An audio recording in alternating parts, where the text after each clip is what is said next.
Hello, welcome to another Fantasy Premier League video. My name is Mo and this is my channel FPL INKLING, which will give you all the latest and the best information for Fantasy Premier League in 2021-2022 season. So today's video, we're continuing on with the trend of video content being released on a weekly basis. So for this week, we're going to be going through the captaincy choices for game week 3.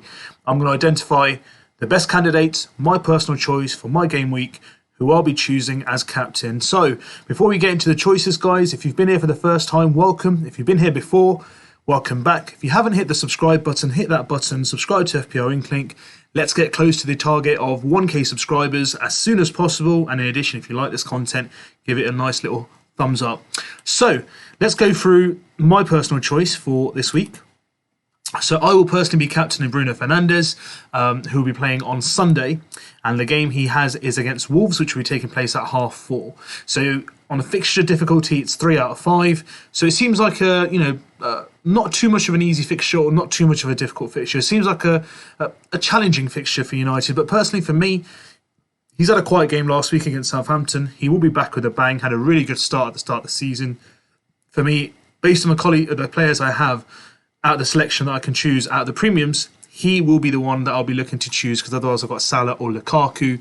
At the moment, we can go through some stats for him. So in terms of points per match, he's on 10.5, 3 goals scored. So his XG is 0.88 and his XA is 0.71. 58% of managers have almost got him in their squad. His price did increase to 12.1. So he looks like a really good person to have. And I'm not sure about how many people are going to captain who, because there's a lot of selection to choose from, which we'll go through in this content video. However, for me, I would choose Fernandes because if he does go well, it can indeed help my rank and not affect it too much for those, obviously, who have him in their squad and do captain him. So we're going to go through alternative options now. So at number 2, I'm going to be going for the player who's in the form of his life. Well, he's pretty much been in this form before, but we can say he's in the current best form. So you've got Mikel Antonio. So what a game he had against Leicester, guys. 3 returns, 2 goals and 1 assist. So total so far, he's got 6 returns with 3 goals and 3 assists. The guy's in a great form. So Newcastle and Leicester were his first 2 fixtures. In terms of let's go through some stats for him. So 14.5 points per game. He's on 29 points after 2 games. 1.66 is his XG. 0.27 is his XA, so expected assists. Oh my God, these are some really good underlying stats. Now, if he remains fit, he's a really good player. I'm personally not having him in my squad at the moment, but for captaincy, the reason why he's such a good pick is A, because of his current start to the season, B, his high ownership, and C, I think he's got one of the best fixtures outside the premium. So Crystal Palace at home in game week 3, then he's got Southampton as well, which also might be a really good candidate for captaincy. So I can see why people may want to go, a bit differential, in terms of going out of the premium bubble. But he's a really good option and a candidate to consider. Palace, yes, they did well on the weekend to get a draw. The way West Ham have played, I can generally see them coming away with 3 points. And if they do, this guy will have a major impact on that result. So that's why Mikel Antonio comes in as, outside of Bruno, who I'm selecting at first position for me as a recommendation for captaincy for game week 3. Moving on now, you can also look at Tottenham. So Tottenham have Watford on the weekend. So Son is someone who I took out of my squad this week. But he's priced at 10 mil again, around 25% of ownership. 1 goal scored already, 13 points in 2 games. So he's averaging about 6.5 points a game.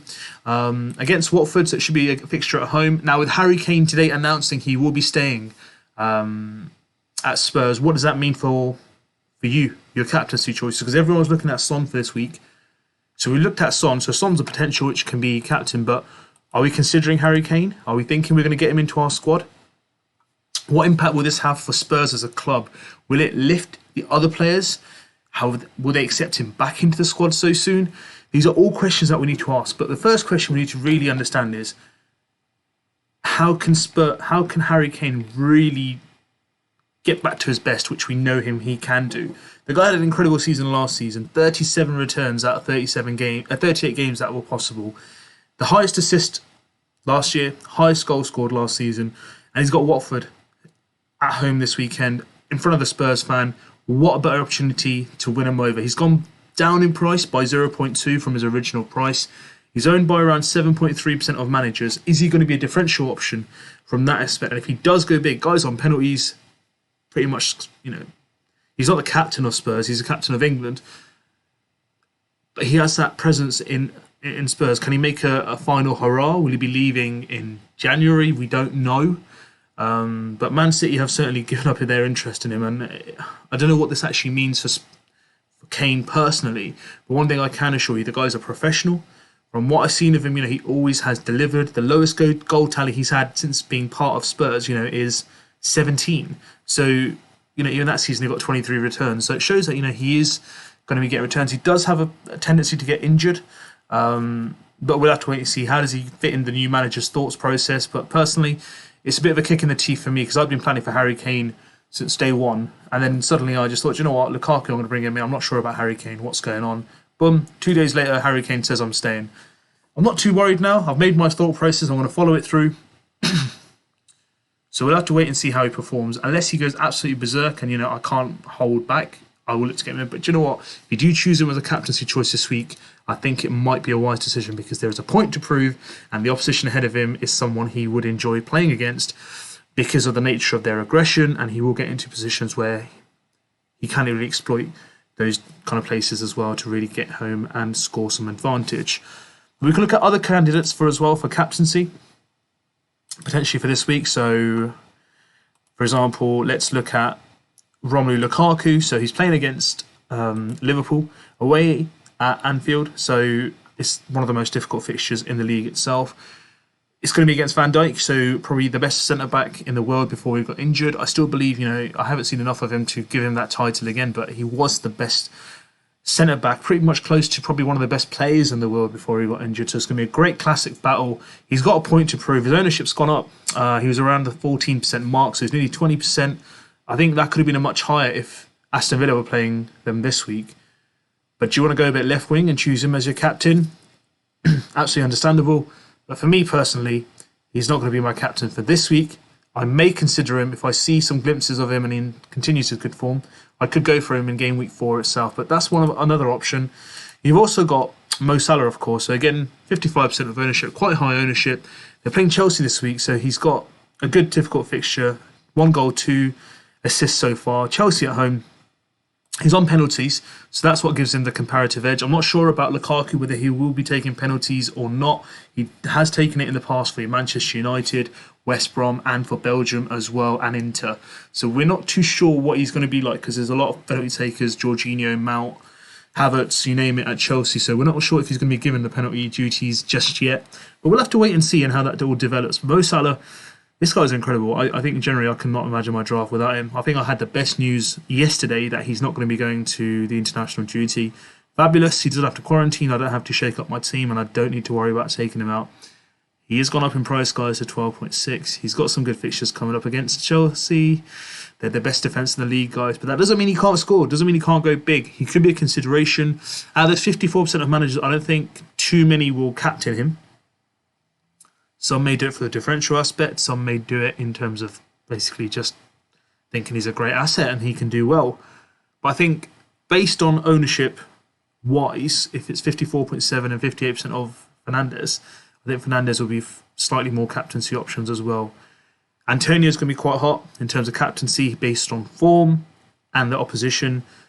Obviously, there's Son and Kane as well that we discussed, and Lukaku as well. Let's talk about some options that you might even go left wing. So let's look at some of the fixtures. If you really want to go left wing, so you've got Manchester City, Arsenal, Jack Grealish. So potentially you can look to get Jack Grealish in. He's scored a goal last week, his first goal at home, which is scored against Norwich. Jesus had a good game. That's another captaincy option as well. Callum Wilson against Southampton could be an option. I know he didn't have the best of games last game week, but could be an option. Calvert-Lewin against Brighton. Rafinha or Bamford against Burnley. So there are some options that you can consider. But I've gone through the main ones, guys. Those are more of the, let's say, the differential aspects or the kind of not so common choices of captaincy for game week 3. So we've gone through all the options that I was going to go through for captaincy, guys. Remember, the deadline is Saturday, 11 a.m. So please do get your team submitted in. Make those transfers if you can, or if you want to hold on. That's entirely your choice. In addition, make sure you press the right captain choice button and press save after that. So get that in before your deadline, guys. That is Game Week 3 Captaincy Choices discussed, guys. What are your thoughts? Have I discussed the players you're thinking about?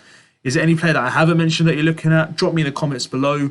Subscribe to FPL INKLING. Join the family. Hit that subscribe button. Hit the like button. Let me know what you thought of the content. Join FPL INKLING, the league itself on the FPL game. Till then, I'll be back with some more content. You guys take care of yourself, and I'll see you guys soon.